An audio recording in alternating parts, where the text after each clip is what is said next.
1부에 이어서 오피스 리츠 섹터에 대한 2부 좀 이어가도록 하겠습니다. 이게 저희가 지금 오피스 상당히 어려워요. 사실은 보면 기관 투자들과 얘기를 해봐도 되게 많이 엇갈리는 의견들도 많고, 또 한편으로는 사실은 이제 되게 우려하는 시각도 있고, 아니다 결국 오피스는 다시 살아나고 이런 시각도 있는데, 혼재되어 있는데, 어쨌든 간에 이게 상업용 부동산이 차지하는 비중을 보면 되게 크고, 그리고 오피스 섹터가 단순히 오피스만 아니라 사실은 다른 어떤 부동산 섹터에 미치는 영향도 크잖아요. 이 오피스 섹터를 우리가 주의 깊게 유심히 봐야 되는 이유는 뭐가 있을까요? 저는 사실 오피스 섹터가 말씀 주신 것처럼 굉장히 좀 중요한 섹터라고 개인적으로 생각하고 있는데요. 쉽게 예를 들어서 저희가 서울을 생각해 보면 서울의 아파트 평균 가격이 지금 12억 정도 한다고 하고 있어요. 그러면 저희가 평균 연봉이 한 6천만 원 정도라고 가정했을 때 10년을 모으면 6억이거든요. 그렇죠. 정말 100원도 안 쓰고. 네. 20년을 모아야지 이제 살 수 있는 가격인데 집값이 굉장히 이렇게 높게 형성되어 있는데 왜 그런데도 이렇게 서울에 많이 거주하고 있냐라고 생각해 봤을 때 뭐 다양한 요인이 있겠지만 가장 중요한 요인 중에 하나가 저는 이제 근로지라고 생각하고 있어요. 보통은 저희가 주거 지역을 선택할 때 근로 지역부터 한 1시간 이내의 거리에 선택한다고 생각하고 있는데, 서울에 대부분의 오피스들이 있고 사무 그런 직장들이 있기 때문에 서울에서 집값이 비싸더라도 여기서 살고 있는 거다라고 생각하고 있고, 그렇다면 오피스가 정말 앞으로는 이제 다 재택근무가 일반화되고 오피스에 출근하지 않아도 된다라고 한다면 굳이 이렇게 비싼 서울에 살 이유가 없는 거거든요. 그렇죠. 예, 그러면 지금 뉴욕에선 지금 한 2년 동안 팬데믹 기간 동안 이런 사태가 나왔는데, 도심 엑소던스 현상이라고 해서 집값이 저렴한 외곽 지역으로 빠지는 현상이 나왔는데, 서울에서 사람들이 빠져나간다면은 이제 서울에서 있던 뭐 주거용 부동산이나 서울에 있는 이제 뭐 리테일 부동산 다 어려움을 겪게 되는 거죠. 그래서 오피스만 안 좋은 게 아니라 오피스가 앞으로 필요 없게 되면은 이 도시를 구성하는 구성 요소 자체가 앞으로 완전히 바뀌는 거다. 그런 면에서 굉장히 좀 중요한 섹터라고 생각하고 있습니다. 그건 사실 한국뿐만 아니라 글로벌 시장에도 마찬가지. 그러니까 다른 나라에도 똑같이 적용될 수 있는 그런 어떤 그 맥락인 것 같고요. 그리고 어찌 보면 그러니까 미국은 사실 지금 저희가 뭐 아까 얘기하셨지만 이 인구 대이동이라는 어떤 큰 특징이 나타나고 있잖아요. 뭐 어찌 보면 대도시에서 어떤 중소형 도시를 가는 현상도 있지만, 또 뉴욕이나 이런 지역에서 캘리포니아에서 어떤 텍사스라든지 아리조나, 애틀란타 같은 남부 지역으로 이동하는 현상이 되게 크게 나타나고 있거든요. 그러면서 사실은 이제 직장인 어떤 말씀하신 그 근로지도 많이 달라지고 있고, 기업들이 옮겨가니까 그에 따라서 사실은 이제 그 지역의 멀티 패밀리와 어떤 새로운 주거 상품에 대한 수요도 되게 많아지고 있어요. 사실 이게 결국 궁극적으로 보면 어떤 니치 시장의 지형 투자에도 영향을 줄 수밖에 없는 그런 요인이 되겠네요. 네, 맞습니다. 네, 뭐 사실 이제 또 미국이 제일 큰 시장이잖아요. 리츠 시장으로 봐도. 네. 그래서 그런 변동성이 일어나기 때문에 그런 점들 많이 참고해서 어떤 리츠 시장의 변화를 살펴보시면 좋을 것 같아요. 네, 그러니까 참 리츠가 재밌는 게, 어찌 보면 리츠 각 섹터별로 그리고 각 종목별로 변화를 보면 그 나라의 어떤 사회 시대적인 변화가 반영되어 있어요. 네, 맞아요. 그런 점이 되게 재밌어요. 네. 그래서 어찌 보면 또 상식적인 판단 하에 이제 투자를 의사결정하는 것도 되게 좋은 그런 그런 상품인 것 같아요. 네, 맞습니다. 아마 이게 많이 궁금해 하실 것 같은데, 오피스 투자할 때 어떤 부분을 고려해서 그럼 봐야 되나요? 어쨌든 이 어려운 상황에 불구하고. 저희는 그냥 일반적으로 생각해 봤을 때는 어떤 한 국가의 GDP가 성장하면서 기업의 이익이 늘어나고, 기업의 이익이 늘어나면서 이제 더 고용을 더 늘려나게 되고, 그래서 수요 측면에서는 좀 고용 지표를 많이 참조하는 편이고요. 훨씬 더 수요는 보통 이렇게 점진적으로 상승하거든요. 이거보다 더 중요한 거는 진짜 오피스 시장의 공급이 얼마만큼 일어나냐, 이런 것들을 좀 주의 깊게 보고 있고, 이외에도 산업의 고도화 아니면 도시화 이런 것들이 큰 영향을 미치는 그런 요소이고, 좀 마지막으로는 근로 정책 자체도 굉장히 좀 중요하게 나타나고 있습니다. 우선 산업의 고도화 측면에서 먼저 말씀드리면은, 제가 GDP 성장하면서 근로자가 늘어난다고, 고용이 늘어난다고 말씀드렸는데, 예를 들어 어떤 유럽 국가들을 보면은 GDP는 성장하지 않는데 고용은 막 늘어나는 거예요. 사무실은 굉장히 호조세를 나타내고 있고, 보시면은 과거에는 좀 제조업이 발달했을 때는 공장들이 좀 지방 도시에 있으면서 지방 도시가 좀 융성했다고 하면은 그런 제조업 자체는 좀 쇠퇴해서 어려움을 좀 겪더라도, 최근에는 뭐 IT 기업들, 플랫폼 기업들이 굉장히 좀 성장하고 있죠. 이런 기업들은 보통 이제 도심 내 CBD 지역에 이제 사무실을 위치하면서 이런 기업들이 성장하면서 도시화가 더 일어나고 도시 지역에 이제 근로자들이 더 늘어나면서 뭐 국가는 별로 안 좋은데 오피스 섹터 자체는 좋은 그런 현상도 나타나고 있습니다. 이게 필리핀이 한 몇 년 전에 이제 리츠 시장이 열렸는데 그 재밌는 게 있었어요. 이제 필리핀은 뭐 사실 한국 기관들도 거의 투자를 안 할 텐데 근데 이제 그 상장 리츠가 보니까 오피스 리츠인데 상당히 관심이 많더라고요. 보니까 필리핀이 영어를 쓰잖아요. 아, 네. 그러다 보니까 그 필리핀 오피스 리츠가 주요 임차를 타깃하는 게 콜센터예요. 그러니까 네. 글로벌 다국적 기업들이 어떤 콜센터 비용을 아끼기 위해서 필리핀의 그 조직을 유지하면서 그런 수요가 많이 늘어나고 있더라고요. 그게 이제 그 오피스 시장의 긍정적인 요인이었는데 사실은 되게 어찌 보면 뭐 국가별 특징도 있지만 네. 어떤 그 나라의 어떤 산업별, 지역별 특징이 되게 많이 맞습니다. 고려돼야 될 부분 같고요. 네.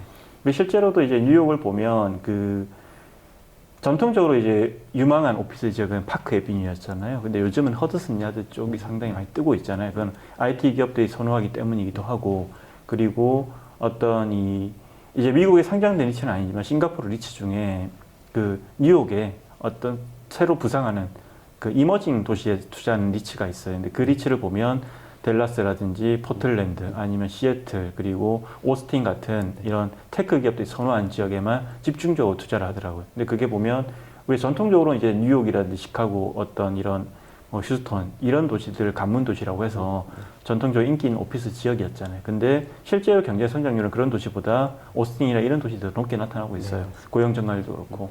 그러니까 그런 변화들을 유심히 살펴보면 좋을 것 같아요. 네. 네. 제가 근로 정책 관련해서도 좀 경험담을 좀 말씀드리면요. 제가 2018년도 정도에 그 일본 출장을 가서 오릭스 리츠의 CEO랑 미팅을 한 적이 있었어요. 네.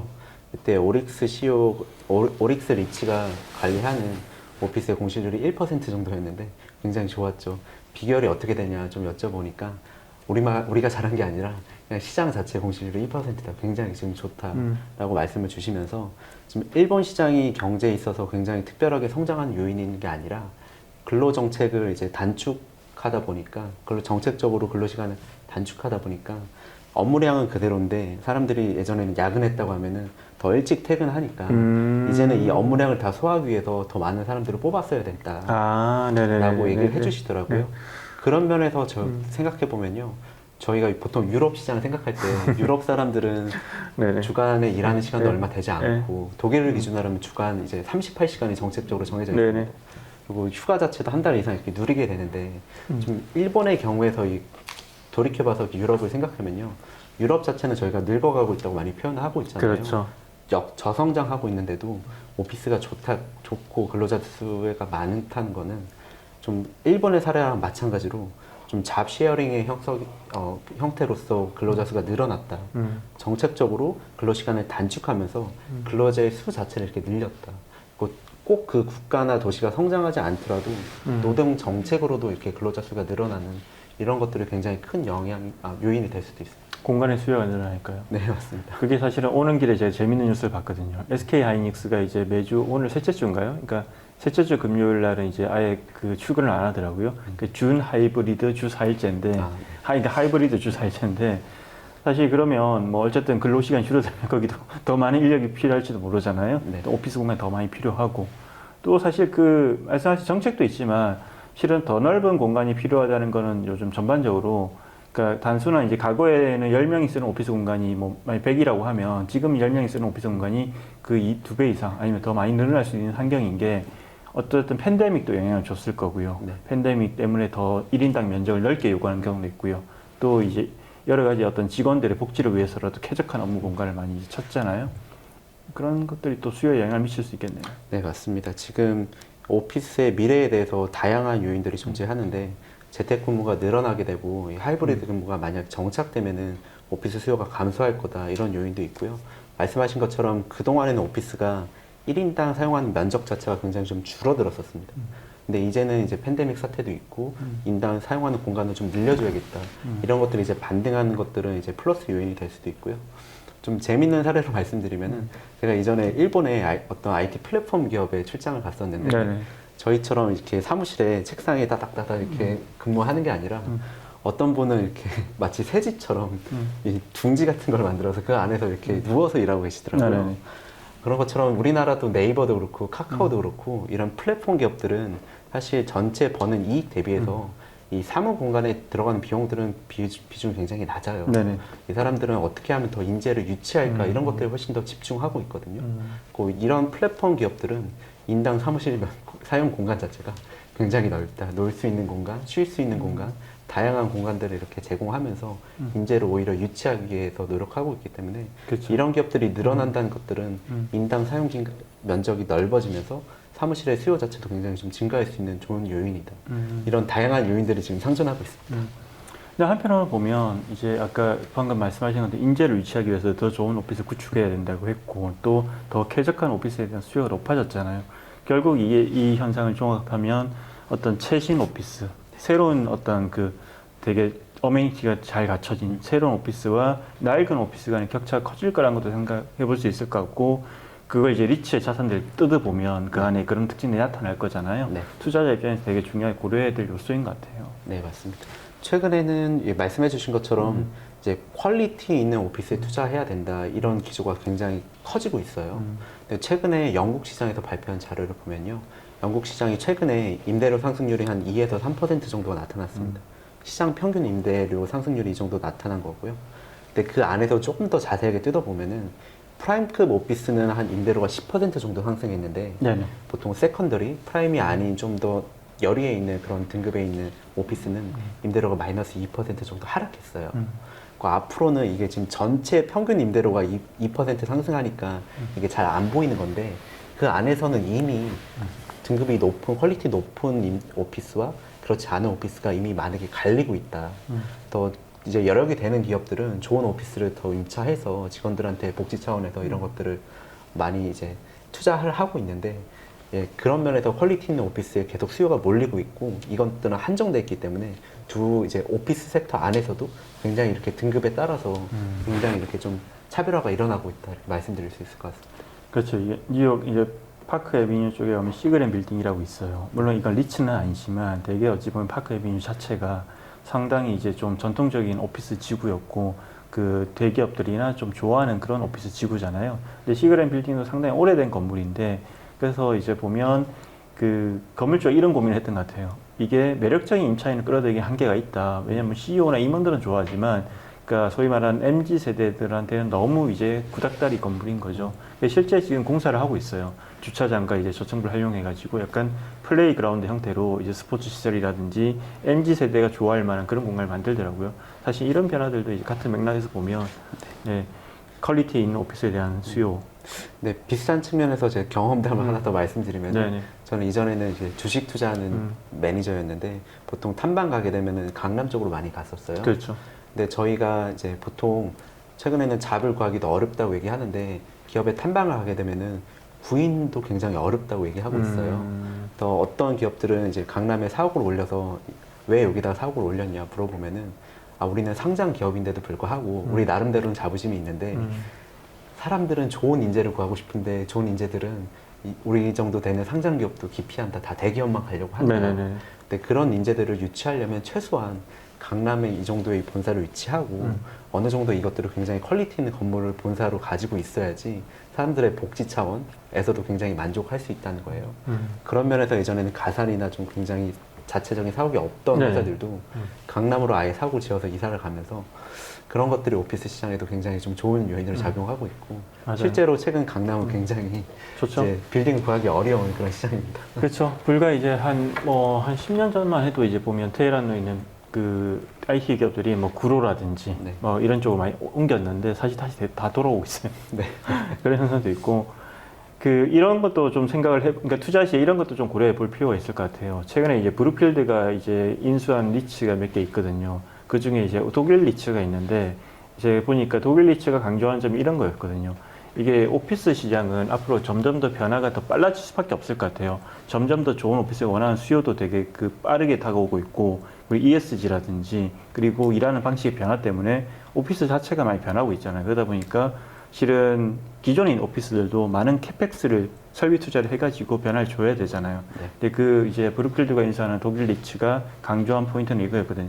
우리는 이미 수년 전부터 설비 투자를 많이 해서 오피스를 많이 그레이드를 올려놨다 등급을 이런 얘기를 했는데 반대로 그동안 그런 투자에 등한시해가지고 향후에 좀 그게 부메랑이 되어 돌아올 수 있는 리츠들도 있을 것 같아요. 네. 투자자 입장에서 되게 중요한 포인트가 실제로 현재 미국에서 그런 사례들이 일어나고 있는데 예를 들어서 뭐 말씀해 주신 것처럼 미리 선투자해서 좋은 퀄리티를 유지하고 있던 기업들은 지금 굉장히 수혜를 받고 있는 반면에 굉장히 좀 낡은 오피스를 갖고 있는 세컨더리 등급의 오피스를 갖고 있던 리츠가 이제 만기가 되니까 오히려 임대료를 더 낮춰줘야 되고 오히려 네네네네. 테넌트한테 또 이제 임프루브하는 그런 보통 테넌트 TI라고 부르는 그런 또 이제 사무실 개선 비용 오히려 리츠가 내줘야지 임차인이 붙잡고 수 있는 네네. 그런 리츠들이 있어요. 그래서 이런 리츠들은 오히려 이익이 감소하면서 배당 가능한 이익도 감소하고 투자자한테 줄 수 있는 배당금도 감소하면서 오히려 주가 자체도 또 빠지고 있거든요. 네네. 그래서 좋은 것들은 계속 선순환이 일어난다고 하면은 투자가 이제 못하는 그런 리츠들은 투자할 여력도 없고 그렇죠. 이제는 임대료도 임차인을 붙잡기 위해서는 더 좋은 그런 인센티브를 제공해야 되고 임대료도 낮춰줘야 되고 좀 악순환이 일어나면서 두 개가 완전히 이렇게 갈리고 있다. 그런 좀 상황이라고 말씀드릴 수 있을 것 같아요. 그리고 이제 오피스 리츠 이제 사업 보고서를 보면 IR 자료를 보면 임차인 구성을 되게 많이 강조하잖아요. 근데 그것도 되게 중요하게 볼 부분들은 뭐냐면 이 IT 기업이 좋다는 얘기는 저희 했지만 사실 이제 금융업을 보면 특히 은행업을 보면 점점 더 이제 고용인을 줄이고 있잖아요. 사실은 사무실을 없애고 있고. 근데 이제 그러니까 실제로도 우리나라 기관 투자에 투자한 것들 중에 해외에 그런 어떤 그 은행 본사가 싱글 테넌트로 전체 쓰고 있다가 그게 나가게 되면서 되게 어려움 겪는 자산들 몇 개 있어요. 네. 사실 그런 걸 보면 이제 시티은행도 한국 철수하잖아요. 그런 것처럼 이 투자자 볼 때 이 전통적인 산업, 이제 사무실 축소되는 은행 같은 비중이 너무 높은 건 또 이제 보면 좀 신중하게 봐야 되는 그런 측면도 분명히 있고요. 임차인 구성도 되게 중요합니다. 그러니까. 이제 도심 속에서 이제 뭐 팬데믹 이전에도 이런 부문들은 꼭 도시에 비싼 임대료를 지불하면서 있을 필요가 없겠다. 예를 들어 콜센터 같은 경우는 오히려 좀 더 도심 외곽의 그렇죠. 오피스로 이전하게 되고 저희가 비즈니스 수요, 정말 이렇게 대면 수요가 많은 그런 직군들은 이 도심 오피스에서 이렇게 남겨놓게 돼서 그런 것들이 좀 이제 그런 현상들이 일어나고 있다고 말씀드릴 수 있고요. 저희가 뉴욕 시장 보면은 기존에는 뉴욕 시장을 주축으로 하고 있던 임차인이 말씀해 주신 것처럼 금융이었는데 최근의 트렌드는 뭐 페이스북이나 아마존들이 뉴욕 도심 속에 이렇게 계속 증평을 하고 있거든요. 저는 좀 긍정적으로 보는 게 금융업들은 이제 조금 더 이제 기술들이 발전하고 효율화되면서 이런 것들이 좀 줄어들 수 있겠지만은 좋은 입지를 가진 그런 오피스라면은 지금 계속 새롭게 부흥하고 있는 이 IT 플랫폼 기업들이 계속 증평을 하고 있기 때문에 결국 좋은 입지를 가진 그런 리츠를 선택한다면은 뭐 단기간은 지금은 좀 어려움을 겪을 수 있어도 그렇죠. 장기적으로 보면 이 자리에 들어오고 싶어하는 임차인들이 대체될 거다. 많다. 그런 기업들이 현재 또 현상이 나타나고 있다. 이렇게 좀 생각하고 있습니다. 그렇죠. 뭐 어찌 보면 3년, 5년 단위로 투자하는 어떤 그런 뭐 기관 투자 사모 펀드 같은 경우에는 사실 그게 이제 당장 타격 다가오지만 그러니까 리츠 입장에서 보면 그런 어떤 좋은 위치에 있는 자산은 궁극적으로는 계속해서 가치가 유지될 거다. 네, 맞습니다. 말씀 들어보니까 뉴욕이 점점 더 재밌는 도시가 가는 것 같기도 하네요. 딱딱한 금융회사들이 있다가 막 메타 같은 회사 그리고 뭐 이런 아마존 같은 회사가 이제 약간 좀 뉴욕이 그런 회사들의 어떤 그 약간 기반이 되는 것 같아가지고 지금 변화의 중점에 있다고 생각을 하고 있어요. 이제 퀄리티 좋은 오피스들은 계속 임차인들의 수요가 있으니까 이렇게 가져갈 거고 이제 굉장히 어려웠던 리츠들은 이렇게는 이제 영속적이지 않다, 지속 가능하지 않다라고 판단하면서 여기서 이제 뭐 자금력이 되는 다른 뭐 투자자들이 이걸 매입해서 오히려 새롭게 개발해서 다시 퀄리티 높은 쪽으로 바꿔가는 이런 형태로 진행되면서 그 공간들은 이제 잠시 없어지는 공간이 되는 거죠.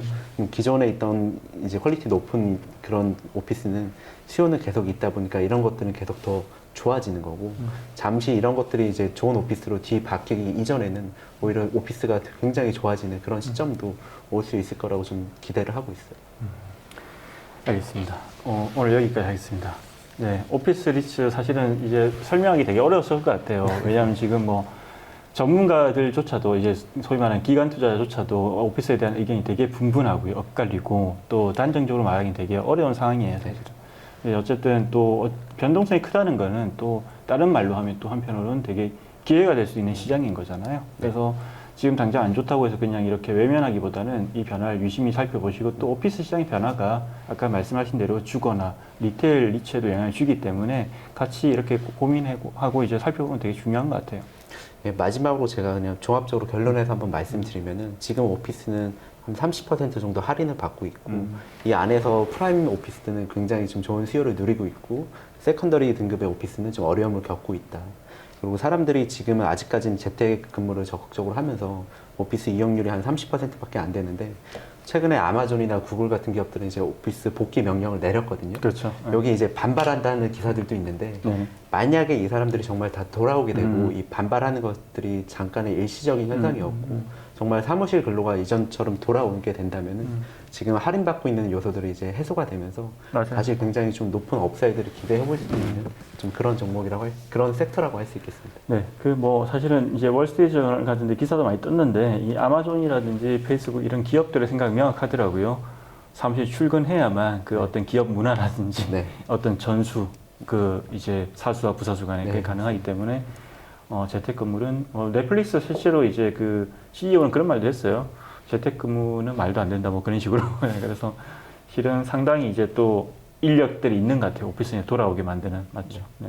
지금 경영진들은 오피스에 돌아왔으면 하는 그런 것들이 지금 확고한 것 같고요. 네. 이제 돌아오게 만들기 위해서 적극적으로 투자하고 있는 그런 상황입니다. 네. 근데 뭐 또 돌아오려 하니까 또 퇴사한다는 얘기도 들리고. 네. 하여튼 변화가 많은 시장인데 또 그만큼 많은 이벤트들이 있을 것 같으니까 앞으로도 더 자주 전해드릴 것 같고요. 오늘 오피스 첫 시간은 이렇게 마무리하도록 하겠습니다. 고맙습니다. 네, 감사합니다.